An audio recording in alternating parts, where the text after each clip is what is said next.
back to the She Gallery show. Thank you for being with us, Getty. How are you? For having me. I'm great. How are you? Good, good. And we want to welcome the audience to the She Gallery show. We thank you, Can TV, for allowing us and giving us this platform. We are all going through hard times with COVID, so this season we are asking our guests to join us via Zoom. And in this case, it's very convenient because Getty is joining us all the way from Congo, from her hometown, and that's pretty exciting. You may remember a couple of weeks ago we had our guest Zana here, and we were talking about the women's suffrage, how women are now able to vote, and we are very excited about that. And last week we had June, an activist from Chi Activate Chi. I'm sorry. That's a grassroots organization that I had the pleasure of seeing and going to one of their protests earlier on this year. A huge protest in Union Park. And then shortly after, she invited me to help them paint a banner for Black Lives Matters. And before you knew it, I was sitting in Getty's living room painting a banner while I heard her working and hustling in all of these meetings. And it was very interesting to me because she said, I'm not an activist, I'm an engineer. How did I end up doing this? And that told me how important everything that was going on was to Getty. So we want to thank you, Getty, so much for being here all the way from Congo. Would you like to please share a little bit about your background with us? Yes, thank you for that introduction. My name is Giti Kasule. I am from Kinshasa in DRC in Congo, and I immigrated to the United States in 2008. And me and my family was in Chicago. I finished high school in Chicago, and then I went to engineering school in the south side of Chicago, Illinois Tech. And after that, I've been moving, hopping around. I lived in Austin. I lived in St. Thomas, Virgin Island. I lived in San Francisco, California. And throughout my career, I've been focused on energy.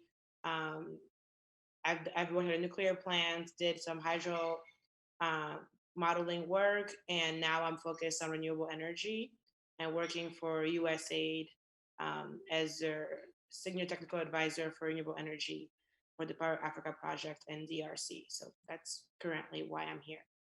That's so awesome. And that is originally where you're from. So, circle back. And what's so cool about Getty is that she is from Congo. She's now staying there for a little bit over a year, but she's still concerned about the vote here in Chicago. She's still working through Activate Chi. Can you please talk to us about your involvement with Activate Chi and how you got involved? Yes. So the protest that you referred to earlier, the Union Park protest, is basically what brought a lot of us together at Activate Chi. A lot of us never met before, and it was out of just desperation, frustration of the murder of George Floyd that was the catalyst, of course. But ever since then, there has been more murders.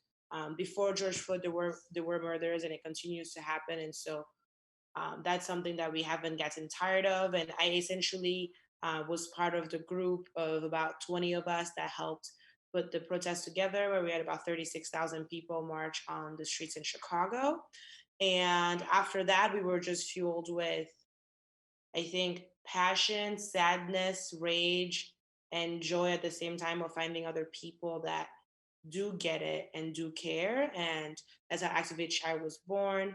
Um, and I'm currently still and really much involved in Activate Chi from Kinshasa. So thanks to technology, I'm still able to help and yeah, make sure that we show up when it's important. That's really special. So our first segment of season 8, I was able to show a video which was a recap from this protest. So if you visit our website at sharinghisenergygallery.net, again, that's sharinghisenergygallery.net, you will be able to see that small clip and you will be able to hear Getty preach. Getty was extremely captivating, and last week, as I had June in the show, I mentioned how one thing that really stood out was Getty said in the beginning in the beginning before everybody started marching. There was a lot of information, a lot of activists preaching, sharing information, very useful information. And Getty was one of them who was very captivating. And one of the first things that she said, and I mentioned this last week when we had June in the show, was she raised her arm and she said, everybody write down two phone numbers, two contacts. And it was your emergency contact, and one of them, I believe, was your sister or relative, and the other one was an attorney. And the fact that it was her attorney let us know what a big risk that all of these activists were taking. And that unity that you mentioned, I remember saying, we all just met like last week. We put all of this together in 1 week, and it was such an amazing energy. People from so many different backgrounds were there preaching, marching, and taking part, volunteers of all sorts, and that was extremely special. Um, so I'm extremely thrilled that I was there and that we're able to have you here now. And something else that was interesting is that you tell me you do not consider yourself an activist, and you were not an activist. As we learned about you in the beginning of this segment, you mentioned that you are actually an engineer. But it was this frustration that everybody carries that brought everybody together. So, as someone who is not an activist, you have taken a grand lead as one, and you've taken this role, and it seems that this year it's many of us have done the exact same thing. Many of us who maybe were not previously activists or attending these marches or even caring to vote have now taken a lot of action. And you see all these basketball players, football players, so many people from so many different backgrounds now caring. So this year is very special. Why do you think that is, and why is that important to you personally? Yes, I think activism is a scary word, and I'm still getting used to labeling myself an activist. I struggle sometimes with the word because I feel like it does have a huge weight on it. And part of it is also the risk of arrest at every protest. We actually have a member, one of the directors of Activate got arrested before that protest at Union Park. He was in charge because in Chicago they're allowed to arrest you for about 48 hours before proof of anything. And so when we wrote those phone numbers, it wasn't out of habit. It was pretty much because we knew that could actually happen. And I think that deters people from being an activist. But I think for me, at the end, it was out of necessity. Activism is, it's like I need to eat to survive. And I think activism is necessary for the world to become better so that my children, my grandchildren can have, something better to be a part of. Um, and so I really have been having so many, because I'm in corporate America, of course, and I've been having a lot of conversations with people in corporate America and figuring out, like, I think a lot of people struggle with their space in activism. And I have a lot of friends that are coders, for example, that, maybe don't see how they can be activists. And so, for example, we have a website, so we always need help with that. We're building an app. We always need coders for that. If you're a lawyer, we have a lot of lawyers that, have been volunteering. If you're in medical field, we need medics. And you don't even have to be at the protest to code. You don't have to be at a protest to be a doctor on call, to give EMTs directions. We need social media managers. We need marketing strategists whenever we have online initiatives. So I can't really think of anybody skill that is not needed at a protest or in the activism world. And it's just a matter of figuring out your space in that. I tried, and I found my little niche. I'm very good at with the technology, and I'm really good at implementing safety measures because of my background. And so and guidelines documents sounds boring, but you do have to create guidance documents for protests, for trainings, and stuff like that. And we do need that. We do need that. We need the loud voice that talk on the speaker, but we also need the people in the background that create the app. We need people in the background that make sure that they do the safety guidelines with the marshals, people that are doing intelligence work to make sure that we are safe, listening to the radios. If the police are threatening to tear gas us, we need to know to keep everybody as safe as we can. And yeah, so I do think it does take a whole entire world, and I think it's awesome that people are not afraid to step into their activism, and people are really, yeah, they've realized that whichever platform they have, it could be that you're an Instagram influencer, you still have a platform, you still have a voice. You could be a cleaner, and maybe you will give us tactical ways to clean up a park afterwards so that we don't leave our parks dirty. Like we really do need everybody, and it's really awesome to see that people realize that no matter what they do for a living, they can help and be part of this. I think very important movement. I think looking back at this moment in history, it's going to be one of those moments that we study quite seriously. Mhm. And I mean, I sure hope that I'm on the right side of history. But more importantly, I think we can all be part of this moment. And, the civil rights movement, when you look at it, you may see Martin Luther King as the image, but he wasn't the only one. He couldn't be at every single march. He couldn't be the only speaker everywhere. Yes, he was elevated, but I promise you there was a lot of boring Gettys and and Dulces like you that were in the back and doing radio shows or posting pictures on Facebook, you know posting tweets, making sure people have information. There's obviously they didn't have tweets back then, but you know what I mean. Like Mhm. in our moment right now, you may feel like what you're doing is small, but it's actually not. It's part of this greater movement, and the movement can only exist if there is a really huge amount of us coming in and sharing our talents together for the greater good. So I'm really personally excited to see that people are waking up to their activism, which and however that looks like. And some of us it looks like going to protest. Some of us it looks like working from Congo. And yeah, so I'm excited for that. Yeah, it is exciting that unity, as you said, this necessity that has been needed for ever so long. As you mentioned, so many great leaders have been murdered because trying to make a change because it's needed and it's such a big threat to the oppressors. So, as you mentioned, there's so many people coming forward, volunteering their skills in whichever way they can. Can you talk to us a little bit about how others can still help, others that cannot go out there to protest, especially this year in November? Let's talk about the election Yes. and what Activate Chi is Obviously, doing to help. Sorry. that's the easy answer. Voting is easy. Going to protest is hard. So if you can go to a protest, you can certainly go vote. Obviously, if you're eligible for voting, understanding that that's also a privilege in its own. I would say, you know, vote, but don't just vote in silent, quietly in your own corner. Encourage your friends and family. Post factual, fact checked information. Don't post anything that is propaganda. Make sure that you're really researching what you're posting about candidates online, to make sure that we are building trust among our friends and family. And on voting day, figure out if you're in corporate America. I remember that I used to work for a big consulting firm. They actually had 2-hour charge code every voting election day that you could use to go vote. So sometimes you just need to ask your HR, do I have you know can I do you have a charge code for this? Or maybe you can call off of work, or maybe you can vote early. Voting early is always the ideal. This year voting early and voting often is the name of the game. So Mhm. get your ballot in, vote by mail, vote early. But if you cannot vote early, volunteer to drive people to the polls. With COVID, maybe drive your family members, people that you live with. Help your 18-year-old sister register to vote. Make sure that her voice is heard too. Um, and I would say, yeah, voting is important, but I think voting in community is even more important.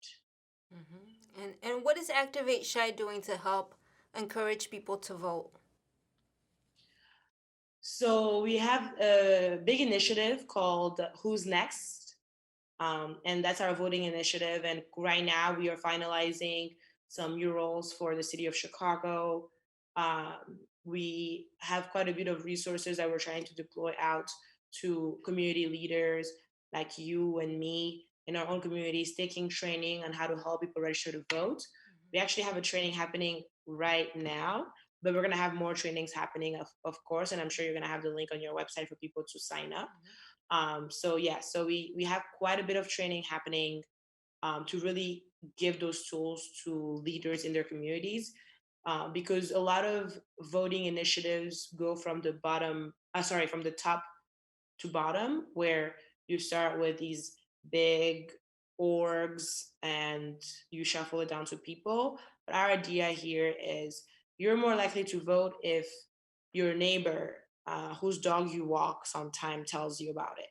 than if a random Getty comes and tells you about it. So the idea here is to try to get to people in their neighborhoods, community people, community leaders, regular community members. That you don't have to be some fancy leader. Take the training, encourage people to register to vote, show them how to register online to vote. If you're an Illinois voter, you are able to register online. So make sure people know that where they're able to vote, their polling place, what their options are for voting by mail. Um, and any this year at Illinois, any reason is a good reason to vote online. To vote by mail. And so you don't really use. Sometimes some states, you have to have an excuse to vote by mail, but a lot of those states have erased that because of COVID-19, of course. Yes, this year is extremely important. As Getty mentioned, Activate Chi is having some training to help people out in the polls, and I myself am taking a training this afternoon tonight actually. So there's different slots for that, and I'm very happy to be able to help because as I've mentioned last week and the week before that, the previous segment, I mentioned that me as a taxpayer, I am also an immigrant and I am not a citizen and I am not able to vote. I don't have a voice. So what I do is I help push. I help push the vote. And as Getty mentioned, some corporations, some jobs will let you take some time, 2 hour windows to go out there and vote. And I personally have heard people say, I went to go get my nails done. I went to go get my hair done. So people have taken these 2 hour breaks to go do personal errands. Please take the time to actually vote because as we have learned these last 4 years, it affects everybody. What are the dangers of having this president reelected, Getty? Can you please talk to us a little bit about how important it is to vote this year? Yes, I think voting this year is hard for people to grasp because they feel, I think a lot of people like to equate evils, and they've equated everything is the same, everything will be everything will be the same if we vote or not vote. But I think that's a very privileged thing to say when you look at the kids locked in cages, our environment. This year we're voting for the environment, we're voting for the kids locked in cages. um, Black Lives Matter started under Obama. So, yes, voting is not the end all be all of police brutality, but I think uh, it's a start to start voting, and not just voting for president. You need to start voting for your governor, your councilman, your mayor, your sheriffs. Study what they say, read what they say, and make sure that you're not just voting for president, but voting for every single thing on that ballot. Your voice has to be heard from top to bottom for effective change to happen. And these past 4 years, I think, especially for people of color in America, it's been stressful.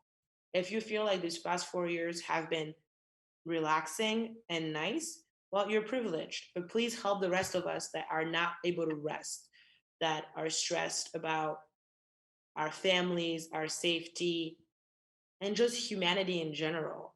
I mean, we have 180,000 deaths in America right now. I think it's 182 now, and we're being told that it's not a big deal. But we're still mourning 9/11, and there was 2,700 deaths.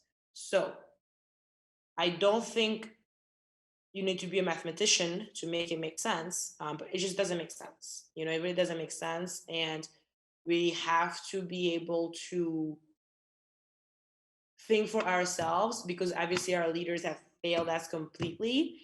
And even when we vote progressive this November, the fight is not over. It's not going to be November 2nd. We vote progressive, we get him out of office, and then we take a nap. No, we can't. Unfortunately, we are going to have to keep these politicians accountable at every single minuscule step.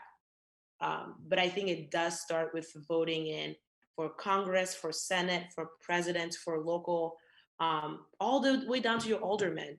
Make sure you're voting every single year as often as possible, and not just for the presidential elections. But like you mentioned, this year, the most important thing is to find yourself to the polls.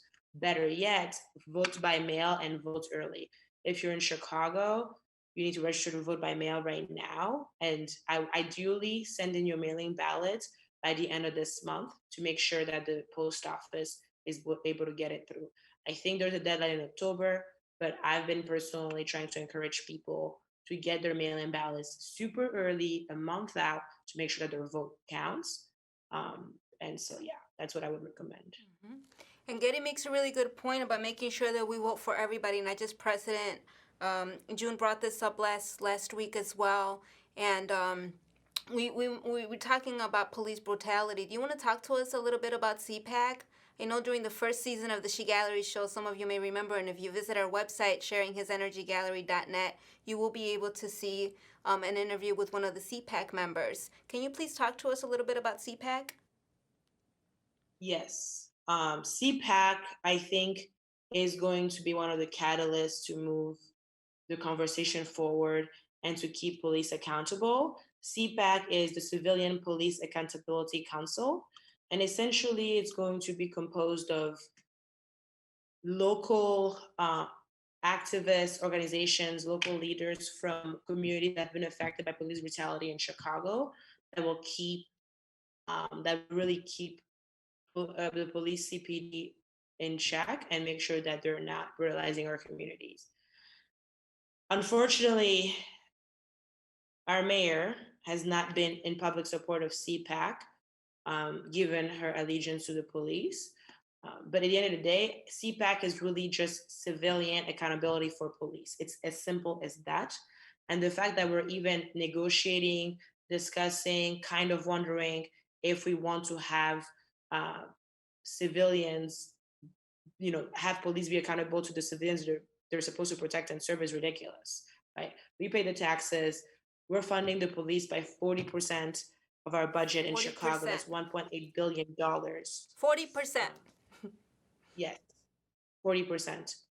1.8 billion dollars. And when you look at the budget for mental health, for child trafficking, for women that need a safe place to be, that are in abusive relationships, it's minuscule. It's truly minuscule. Housing, education. We've closed down over 50 schools in the south side of Chicago, but the police budget increases every single year.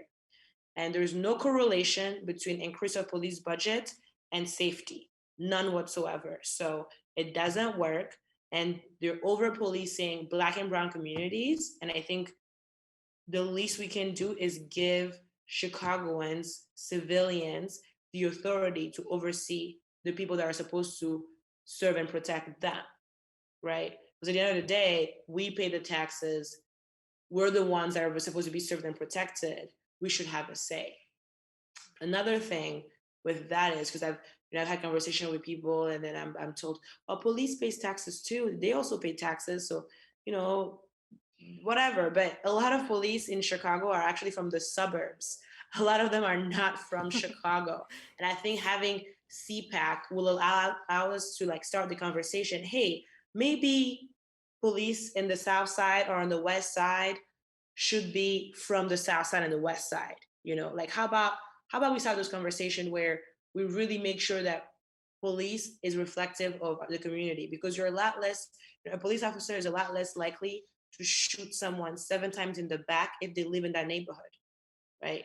But if they can just come shoot up people of color and then go back, 2 hour drive away from Chicago, that's great for them, right? They go in their little supremacist bubble, come shoot some kids, go back and take a rest. And I think those conversations will only start once we have accountability for police. And as long as we remain thinking that accountability for police by civilian is not normal, it's going to be an issue. Like, people will not rest until CPAC passes. And so now it's not a matter of if, it's a matter of when and how, to make sure that we do keep police accountable, because CPD has extremely bad track record, with many, many complaints on many of the police officers. Something that we sometimes do at protest is we'll see a CPD officer with their badge, and we'll take their badge number and look it up in real time. Sometimes you'll have 5, 10. We had a white shirt police officer with 35 complaints right there at the protest. That's crazy that he has a white shirt, meaning that he's a decision maker, and he's right there facing us, 35 complaints. So somebody like that, you cannot be sure. He can shoot at us anytime, he can beat us. I mean, you never know. And the fact that they can remain in the force is ridiculous. So I do think that CPAC is urgent, is important, and has to happen now. Thank you so much for sharing that. Those are things that many of us maybe don't think about. Maybe we think that when we see a police officer, they're safe, they're there to protect us. But when you hear something like that, 35 complaints, I've personally known somebody that has been killed by a police officer, internal affairs, as a matter of fact, and he's still walking the streets. So we are wrapping up the segment. Very popular this year has been changing the narrative. And the way to change the narrative is by getting out there and vote. Getty, thank you so much for being with us. Is there anything else you want to share with the audience for this last minute of the segment? Yes.